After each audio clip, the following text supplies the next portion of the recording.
नमस्कार, स्वामीप्रसाद किचनमध्ये आपलं मनःपूर्वक स्वागत आहे. तर आज आपण एकदम झणझणीत सांडग्याची भाजी कशी बनवायची ते आपण या रेसिपीमध्ये बघणार आहोत. तर हे सांडग्याची भाजी चपातीसोबत, भाकरीसोबत किंवा भातासोबत जरी खाल्ली तर चवीला खूपच छान लागते. पण आमच्याकडे इकडे आमरस थाळी करतात ना, त्या आमरस थाळीमध्ये आवर्जून केली जाणारी ही सांडग्याची भाजी आहे. तर इथे आपण एकदम साध्या आणि सोप्या पद्धतीमध्ये आणि एकदम पटकन होणारी ही सांडग्याची चमचमीत भाजी केली आहे. तर या भाजीला कांदा टोमॅटोची कोणतीही ग्रेव्ही न करता किंवा वाटण न करता एकदम झटपट बनणारी आणि पारंपरिक पद्धतीने करतात ना, त्या पद्धतीने आपण इथे मस्त सांडग्याची एकदम चमचमीत भाजी केलेली आहे. तर तुम्ही अशा पद्धतीने सांडग्याची भाजी करून बघा, चवीला एकदम भारी लागते. तर तुम्हाला माझ्या रेसिपी जर बघायला आवडत असतील तर स्वामी प्रसाद किचन या चॅनलला तुम्ही एक लाईक, शेअर आणि सबस्क्राईब करा आणि बाजूची बेल घंटा नक्की क्लिक करा. चला तर मग वेळ न घालता आपण रेसिपीला सुरुवात करूया. तर सांडग्याची चमचमीत भाजी बनवण्यासाठी लागणारं साहित्य बघूया. तर सांडगे भरपूर प्रमाणामध्ये वेगळ्या-वेगळ्या पद्धतीचे आणि वेगळ्या-वेगळ्या डाळीचे केले जातात. तर इथे मी मिश्र डाळींचे सांडगे केलेले आहेत. तर उन्हाळी वळवणामध्ये मिश्र डाळींच्या सांडग्याची रेसिपी मी अपलोड केलेली आहे. तुम्ही माझ्या चॅनलवरती जाऊन नक्की चेक करा. तर इथे मी एक मोठी वाटी मिश्र डाळीचे सांडगे घेतलेले आहेत आणि 1 वाटी मिश्र डाळींचे सांडगे घेतले आहेत. तर त्यासाठी 1 वाटी इथे बारीक चिरून घेतलेला कांदा घेतलेला आहे. तर वाटण्यासाठी इथे अर्धी वाटी खोबऱ्याचा खीस घेतलेला आहे. बारीक चिरून घेतलेली कोथिंबीर घेतलेली आहे, लसणीच्या पाकळ्या आणि इथे आलं घेतलेलं आहे. फोडणीसाठी इथे एक अर्धा चमचा मोहरी घेतलेला आहे, अर्धा चमचा जिरे, कढीपत्त्याचे पानं आणि इथे घरगुती कांदा लसूण मसाला घेतलेला आहे. लाल मिरची पावडर, हळद पावडर आणि चवीनुसार मीठ घेतलेलं आहे.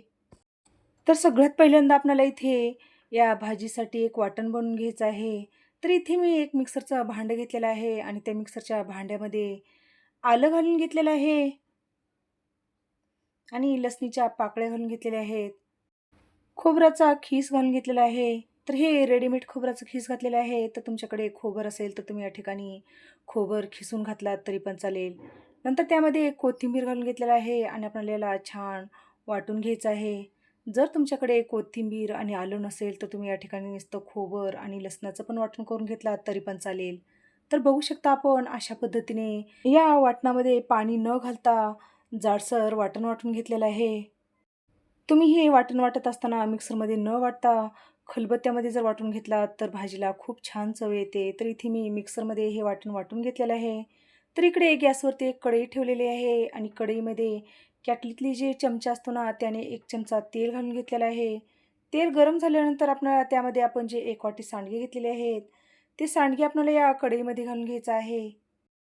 सांडगे घातल्यानंतर आपल्याला गॅस कमी करायचा आहे आणि मंद गॅसवर आपल्याला याला छान डाग पडेपर्यंत आणि खमंग आपल्याला हे सांडगे भाजून घ्यायचे आहेत.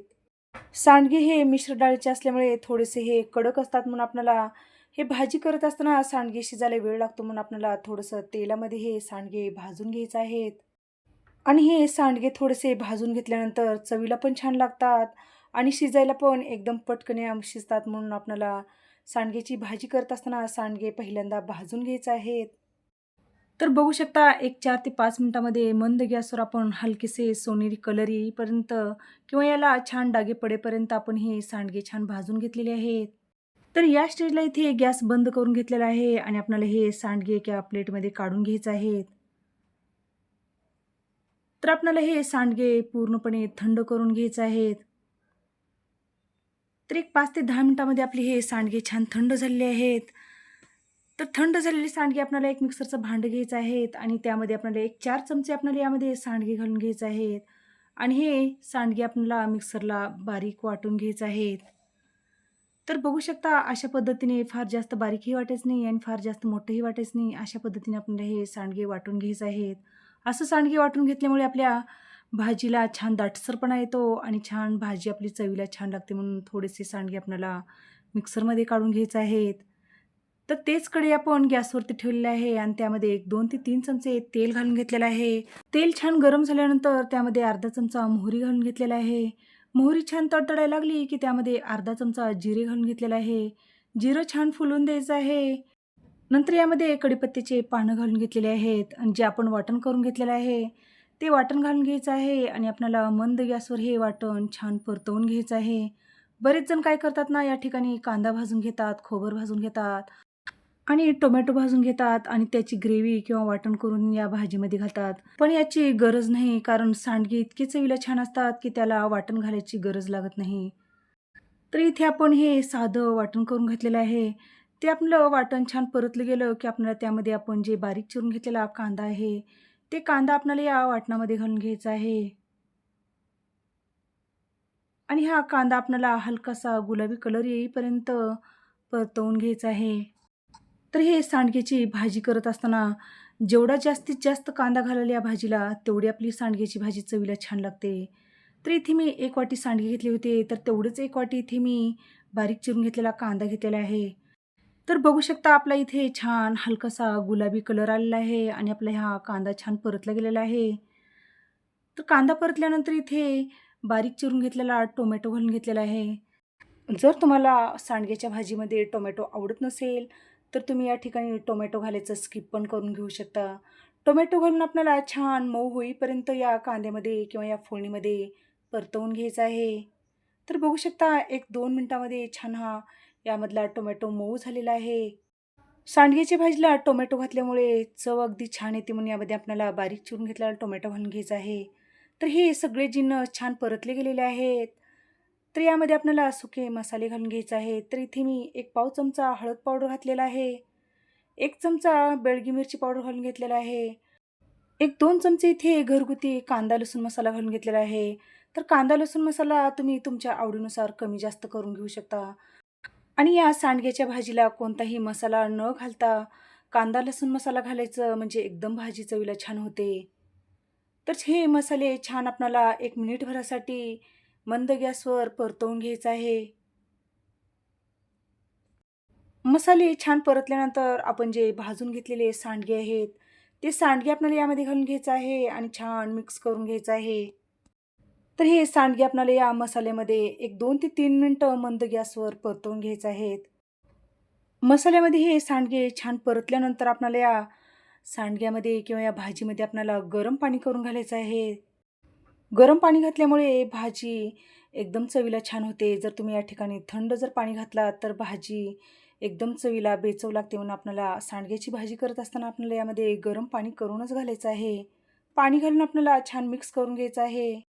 पाणी घालून छान मिक्स करून घ्यायचं आहे. नंतर यामध्ये चवीनुसार मीठ घालून घ्यायचं आहे.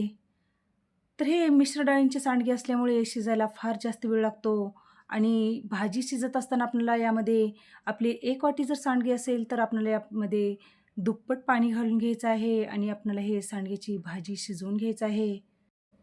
तर कधीही सांडग्याची भाजी करत असताना आपल्याला, कारण आपण ज्यावेळेस सांडगे करतो ना, त्यामध्ये मीठ, मिरचू सगळं घातलेलं असतं, म्हणून यामध्ये आपल्याला याचा अंदाज घेऊनच आपल्याला यामध्ये मीठ, मिरचू घालून घ्यायचं आहे. तर आपण जे 4 चमचे मिक्सरमध्ये सांडगे बारीक वाटून घेतलेलं होतं, ते सांडगे घालत असताना माझा व्हिडिओ स्किप झालेला आहे. तर ते मिक्सरमधून सांडगे जे बारीक काढून घेतलं होतं, ते पण ज्या फोडणीमध्ये आपण सांडगे टाकलं होतं, त्यावेळेस मी ही वाटून घेतलेली सांडगे पण त्यावेळेसच यामध्ये घालून घेतलेलं आहे. जर तुम्ही या ठिकाणी वाटून घेतलेले सांडगे जर घालायचं नसेल, तर या ठिकाणी शेंगदाण्यांचा 4 चमचे कूट घालून घेतलात तरी पण चालेल. तर या भाजीला आपल्याला एक 10 ते 15 मिनिटं आपल्याला मंद गॅसवर आपल्याला हे सांडग्याची भाजी शिजवून घ्यायचं आहे. तर हे मिश्र डाळींचे सांडगे असल्यामुळे फार जास्त वेळ लागतो, म्हणून आपल्याला एक 10 ते 15 मिनिटं आपल्याला हे सांडगे शिजवून घ्यायचं आहे. तर या ठिकाणी जर तुम्ही नुसते हरभऱ्याच्या डाळीचे, मटकीच्या डाळीचे किंवा मुगाच्या डाळीचं सांडगे असेल, तर त्याला फार जास्त वेळ लागत नाही शिजायला. तर इथे एक 10 ते 15 मिनिटं झाले आहेत. तर बघू शकता आपण अधून अशा पद्धतीने सारखं सतत चमचा हलवत होतो. म्हणजे आपले एकसारखे आपले हे सांडगे छान शिजले जातात. तर या सांडग्याच्या भाजीमध्ये आपण भरपूर पाणी घातलं होतं. म्हणजे जेवढे सांडगे होते त्याच्या दुप्पट पाणी घातलं होतं. तर आपल्या या सांडग्यामध्ये छान पाणी शोषून घेतलेलं आहे आणि आपल्या या भाजीला छान दाटसरपणा किंवा घट्टसरपणा आलेला आहे. तर या ठिकाणी आपण सांडगे वाटून घातलं होतं. तर वाटून सांडगे न घालता तुम्ही या ठिकाणी शेंगदाण्याचा कूट घातलात, तरी पण या भाजीला छान दाटसरपणा येतो. तर इथे आपली मस्त एक 10 ते 15 मिनिटामध्ये आपली छान ही सांडग्याची भाजी शिजली गेलेली आहे. तर सगळ्यात शेवटी आपल्याला इथे बारीक चिरून घेतलेली कोथिंबीर घालून घ्यायचं आहे आणि आपल्याला छान या भाजीमध्ये मिक्स करून घ्यायचं आहे.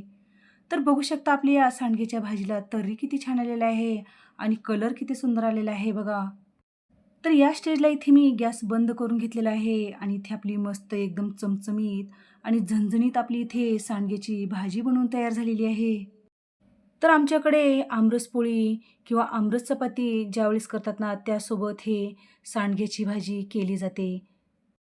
तर तुम्हाला ज्यावेळेस हे आमरस पोळी किंवा चपाती भाजीसोबत जर हे भाजी खायचं नसेल, तर तुम्ही इतर सीझनमध्ये चपातीसोबत, भाकरीसोबत किंवा गरम-गरम भातासोबत जर हे सांडग्याची भाजी खाल्लात ना, एकदम चवीला छान लागते.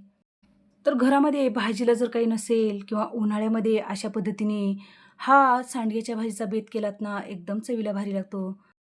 तर तुम्हाला आजची सांडग्याच्या भाजीची रेसिपी कशी वाटली? नक्की एक कमेंट करा. तर अशाच नवीन-नवीन रेसिपीसाठी तुम्ही माझ्या चॅनलवरती जर नवीन असाल, तर स्वामी प्रसाद किचन या चॅनलला तुम्ही एक लाईक, शेअर आणि सबस्क्राईब करा आणि बाजूची बेल घंटा नक्की क्लिक करा. चला तर मग भेटू अशाच नवीन रेसिपीसोबत. धन्यवाद.